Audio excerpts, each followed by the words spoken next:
I had so many questions. Why did my aunt do this to me? Why is this happening to me? I never knew that what she did was already human trafficking. When I was young, my parents left me. I grew up under the care of my grandparents. I was the kind of child who had so many questions. Why did my parents leave me? Am I that broken and worthless? That was the time when my aunt broke down the walls of doubt I had for myself. We would sing karaoke and dance together at my grandparents' house, and we grew closer. At that time, I was 11 years old. My aunt didn't have work and she had 3 children. Economically, they didn't really have enough. She asked me to go to her house after my classes, and that was how it started. She asked me to pose in front of a camera. At that moment, I had so many doubts and fears. I thought, is it okay to do this? Why do I feel so uncomfortable? But she told me to do it for the sake of my little cousins. She needed money to buy formula milk for them. I tried to ignore my feelings, but their one abuse became 2. Then my cousin was made to do it too. She was 2 years old. It felt strange, wrong. I remember how afraid I was to tell my grandparents. I didn't want them to fight because of this. I still remember one day, I was 12 then. I was sleeping in my own home. One social worker and 2 policemen came to our house. Everything went by so fast. They took me and brought me to the Department of Social Welfare and Development.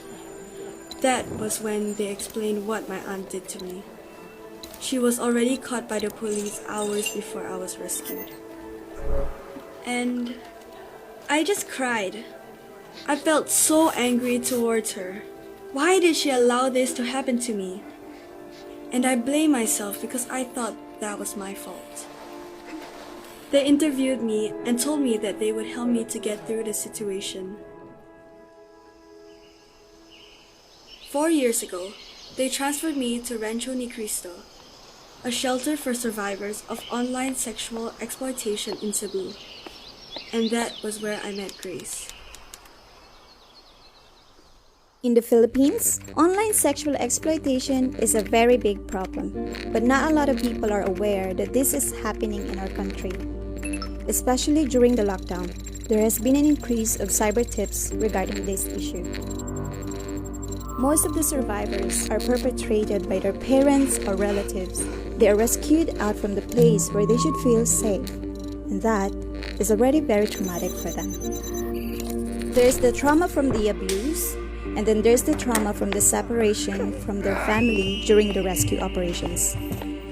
And when they go to shelters, just like ours, some survivors can forgive and let go of it.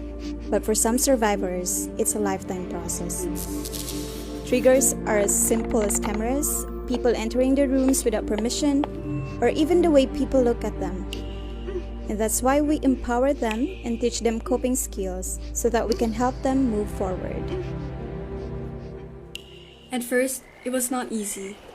There were times when I thought I was already okay, but there were still triggers.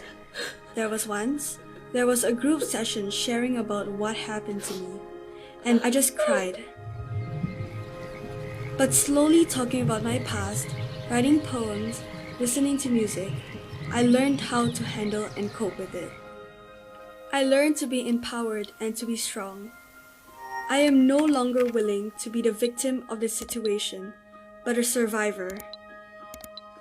If you are someone who has not been rescued, I want to encourage you to hold on and not to give up, because there are people helping you to find healing. Even though it's hard, the walk that you have been through is a way that you will become a strong and courageous woman.